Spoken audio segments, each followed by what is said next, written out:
150 సంవత్సరాలు కలిగిన అత్యంత పురాతనమైన జాతర ఏలూరు పడమరవీధి జాతర. ఈ జాతర అంకం చివరి దశకు చేరుకుంది. అమ్మవారిని కొలుస్తున్న భక్తులు అమ్మవారి జాతరకు సిద్ధమవుతున్నారు. ఫిబ్రవరి 1వ తేదీ ఏలూరు పడమరవీధి జాతరకు సర్వం సిద్ధమైంది.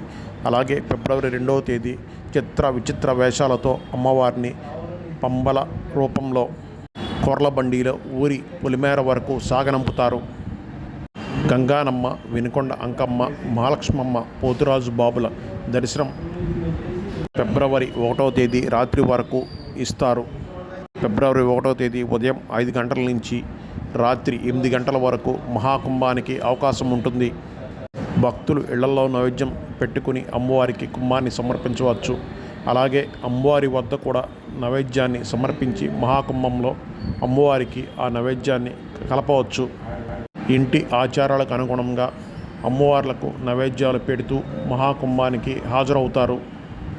1వ తేదీ రాత్రి 8 గంటల వరకు మహాకుంభానికి అవకాశం ఉందని జాతర కమిటీ చైర్మన్ వివరించారు. 2వ తేదీ ఉదయం 8 గంటల నుంచి అమ్మవారికి కొర్లబండిలో ఊరేగింపుగా సాగనంపే కార్యక్రమం మొదలవుతుంది. పడమర వీధిలోని అమ్మవారి మేడల వద్ద నుంచి ప్రారంభమయ్యే ఈ కార్యక్రమం ఊరి పొలిమేరల వరకు కొనసాగుతుంది. చిత్ర విచిత్ర వేషాలు, బాణాసంచా మధ్య ఈ ఊరేగింపు కొనసాగుతుంది.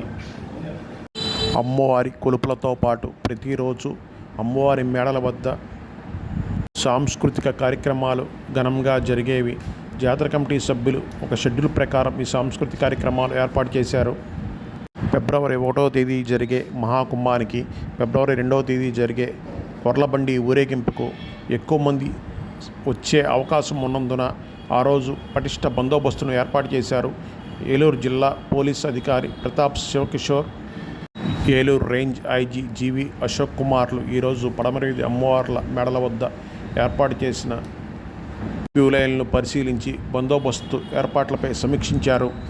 డ్రోన్ కెమెరాలు, పోలీస్ నిఘా మధ్య బందోబస్తు కొనసాగుతుందన్నారు. 800 మంది పోలీసులతో బందోబస్తు ఏర్పాటు చేసినట్లు ఐజీ చెప్పారు.